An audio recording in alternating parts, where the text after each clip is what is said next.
Este é o vídeo de número 35 sobre a Bíblia, dos quais do 1 ao número 20 é sobre Daniel e do número 21 ao 35 é sobre Jó.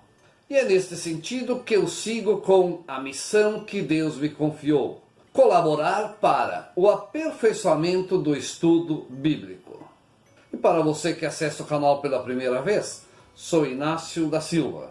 E neste vídeo eu falarei sobre o capítulo 18 e 19 do livro de Jó. Jó acusa seus amigos e Deus de persegui-lo.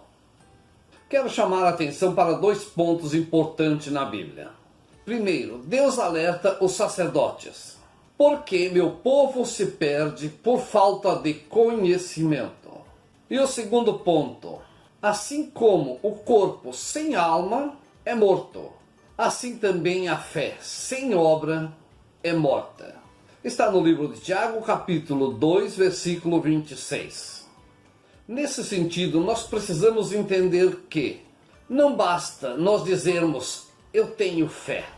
Nós precisamos realmente ter fé e buscar o conhecimento. É isso que Deus espera de nós. Termos conhecimento para daí termos a verdadeira fé em Deus. Acreditar realmente em Deus por aquilo que nós conhecemos, não apenas por aquilo que nós ouvimos falar. E agora eu vou falar sobre o tema do vídeo, que é sobre o capítulo 18 e 19 do livro de Jó, em que Jó queixa-se de que ele é perseguido pelos seus amigos e também por Deus. No capítulo 19, versículo 2, vamos acompanhar a própria palavra de Jó, como ele se expressa neste sentido, acusando Deus e os amigos de persegui-lo. Por que me persegues como Deus, e vós mostrais insaciáveis de minha carne? Essa é a expressão de Jó. Por que me persegues como Deus? Ele está acusando Deus de persegui-lo. E por que não deixam ele em paz? Esta é a expressão que ele quer dizer. Para seus amigos também não persegui-lo como Deus faz. Porque nós já acompanhamos nos vídeos anteriores e na Bíblia, em que Jó acusa Deus de perseguição e de ter lhe entregue ao poder do demônio. E nós temos que entender que se nós acreditarmos que Jó realmente tem razão, nós temos que dizer que Deus é um ser injusto. E isso não é a realidade. Nós temos que acreditar realmente que Deus é um ser justo. E aqui nós vamos acompanhando nos vídeos que eu posto sobre Jó, com fatos concretos, que Jó não é aquele símbolo de paciência que nós foi ensinado há milhares de anos. Jó é um ser que acredita apenas em si próprio. Ele acusa todos de estar contra ele. Ele é o ser injustiçado, porque ele não tem outros amigos, a não ser os 3 amigos que vieram de longe estar com ele. E que ele acusa agora de perseguição, porque os amigos querem lhe mostrar os erros que ele cometeu. E justificam que Deus realmente lhe abandonou pelos seus erros, não porque Deus é injusto. Vamos acompanhar o que Jó fala no capítulo 19, versículo 28 e 29, em que Jó se justifica que seus amigos apenas estão procurando um pretexto para condená-lo. Pois se dizes, por que o perseguimos? E como se encontraremos nele uma razão para condená-lo?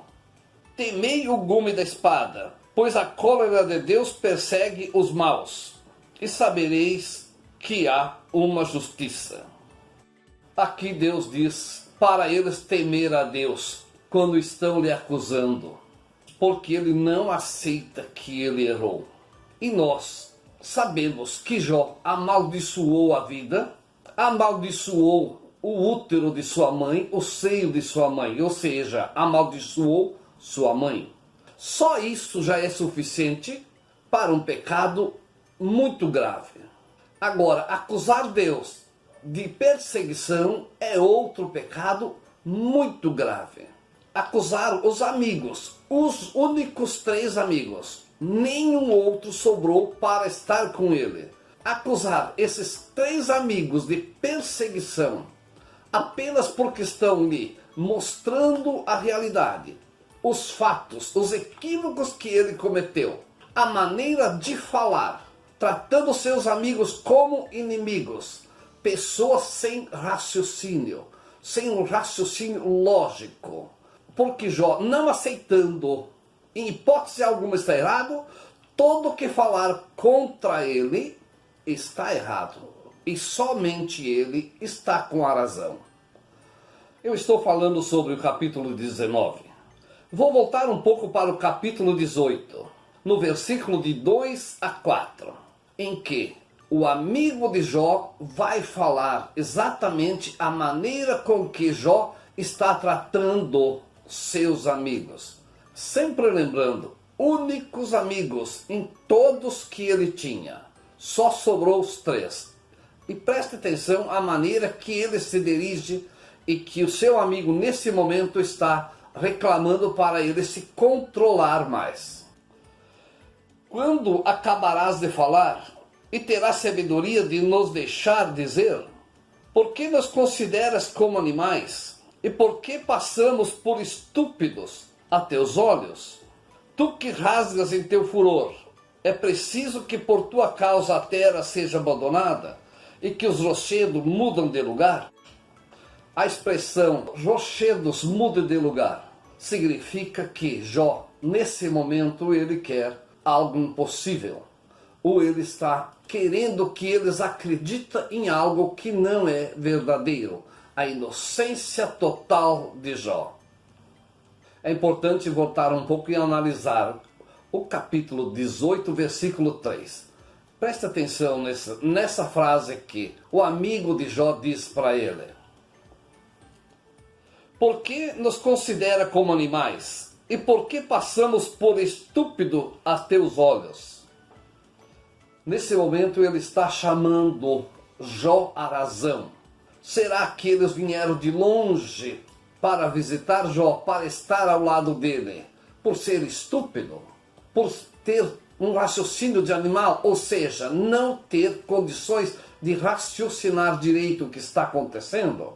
Simplesmente porque eles mostram para Jó os fatos que outras pessoas preferiram se afastar de Jó. O verdadeiro amigo, no momento de desgraça, em que algo dá errado para alguém, o verdadeiro amigo é aquele que fica do seu lado, é aquele que lhe chama a atenção, lhe orienta, mostrando, alertando aonde está o erro ou aonde está o equívoco, porque nós precisamos entender, o erro é quando a pessoa não sabe que está fazendo algo errado, mas o equívoco é quando ele não entendeu, ele não percebeu que está fazendo errado.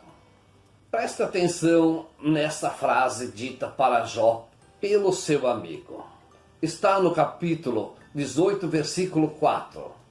Tu que te rasgas em teu furor.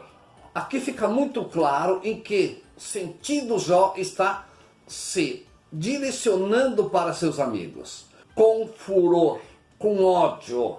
Nós não podemos entender por que somos orientados há milhares de anos sobre Jó ser um símbolo de paciência. Se na hora que ele tem algo que deu negativo, algo que não saiu como ele queria, e principalmente devemos entender, todo o livro de Jó é neste sentido. Jó não tem paciência, Jó acusa Deus, Jó acusa seus amigos, todos são perseguidores de Jó. Só ele é inocente, só ele é a pessoa pura, que não cometeu erro, não cometeu equívocos. Mas no momento em que Deus lhe orientou, Deus lhe alertou através do sonho, não aceitou a orientação de Deus, o alerta de Deus, que possivelmente ele teria condições de evitar o que aconteceu, mas a sua arrogância, o seu ego, fizeram com que ele não aceitasse o sonho como orientação. preferiu dizer: prefiro a morte do que o meu tormento. Naquele momento já estava dizendo: prefiro sofrer todas as consequências do que aceitar uma orientação de Deus através do sonho.